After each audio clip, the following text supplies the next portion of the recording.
नेपाल, वो मुल्क जहां अचानक सड़कों पर खून बहा, जहां जेनजी ने पूरे नेपाल को बहाल कर दिया, जहां एक झटके में प्रधानमंत्री केपी शर्मा ओली को कुर्सी छोड़नी पड़ी। लेकिन अब सवाल ये है, जिस युवा पीढ़ी ने रातों रात नेपाल की सियासत हिला दी, तख्ता पलट करा दिया, जिसकी ताकत ने सरकार बदल दी, क्या उस जेनजी की आवाज नई सरकार में फिर से दबा दी गई है? क्योंकि अंतरिम प्रधानमंत्री सुशीला कार्की ने तो पद संभाल लिया, मंत्रिमंडल भी बना लिया, मगर उन चेहरे का क्या हुआ जिन्होंने इस बदलाव की नींव रखी थी? नेपाल एक ऐसा पड़ोसी देश है जो हमेशा से राजनीतिक अस्थिरता और सरकार बदलने की वजह से सुर्खियों में रहा है, लेकिन इस बार हालात अलग थे। सड़कों पर वो तबका उतरा जिसने ना तो राजनीति में कभी बड़ी आवाज बनाई थी और ना ही सत्ता में कोई दखल दे रहा था, यानी जेनजी। देखिए, नेपाल में पिछले कुछ महीनों से भ्रष्टाचार, बेरोजगारी और सोशल मीडिया पर प्रतिबंध को लेकर गुस्सा बढ़ रहा था। सरकार ने जब सोशल मीडिया पर पाबंदी लगाई तो सबसे ज्यादा चोट लगी उस पीढ़ी को जो इंटरनेट और टेक्नोलॉजी के बिना रह ही नहीं सकती। यही तो है जेनजी, वो पीढ़ी जो 1997 से 2012 के बीच पैदा हुई और पूरी तरह ऑनलाइन दुनिया में पली बड़ी।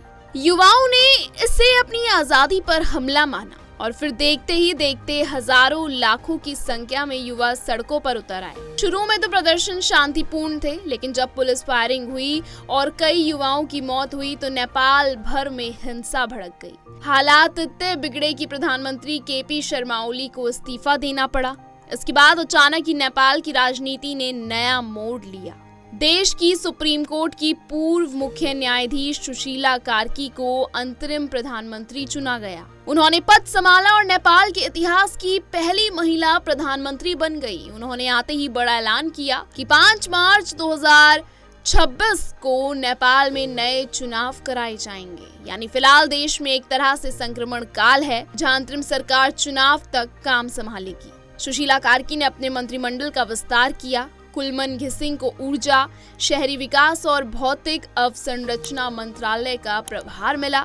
ओम प्रकाश आरल को विधि और गृह मंत्रालय दिया गया और रामेश्वरन खनल को वित्त मंत्रालय की जिम्मेदारी सौंपी गई। यानी अब नेपाल में नया मंत्रिमंडल बन चुका है। लेकिन सबसे बड़ा सवाल यही है, जिस जेनजी की वजह से सरकार बदली, जिन युवाओं ने जान तक दी, उस जेनजी को मंत्रिमंडल में कोई जगह क्यों नहीं मिली?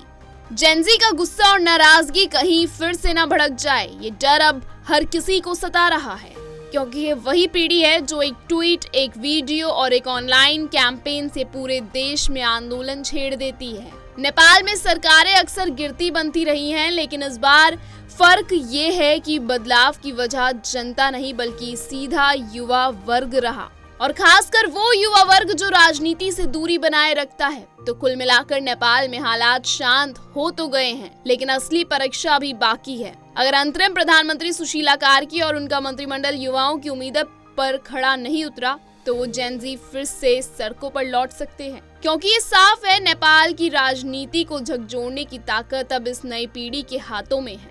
और अगर इस बार उनकी आवाज को नजरअंदाज किया गया तो अगले चुनाव तक हालात और ज्यादा बिगड़ सकते हैं। हो सकता है अगले चुनाव से पहले भी कुछ ऐसे ही हालात हों, या फिर बांग्लादेश जैसे हालात भी हो जाएं तो कोई बड़ी बात नहीं।